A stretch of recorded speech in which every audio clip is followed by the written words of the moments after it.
শহরের প্রান্তে একটা ছোট্ট দোকানে কাজ করত রাকিব।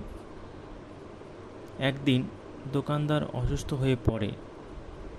হঠাৎ এক ব্যক্তি এসে দোকানের ক্যাশ বাক্স থেকে সব টাকা নিয়ে পালিয়ে যায়। পরদিন পুলিশ এসে রাকিবকে সন্দেহ করে ধরে নিয়ে যায়, কিন্তু রাকিব নির্দোষ। সে চোখের জল ফেলেও বলে, আমি চোর নই। কিন্তু প্রমাণের অভাবে সে জেলে যায়। 3 মাস পর হঠাৎ একদিন আসল চোর ধরা পড়ে। সিসিটিভি পুরনো ফুটেজে সব প্রমাণ মেলে। রাকিব মুক্ত হয়ে যায়। গ্রামের সবাই তখন বোঝে রাকিব যেমন সৎ ছিল তেমনি ছিল ধৈর্যবানও। সে সত্যের জন্য লড়েছে।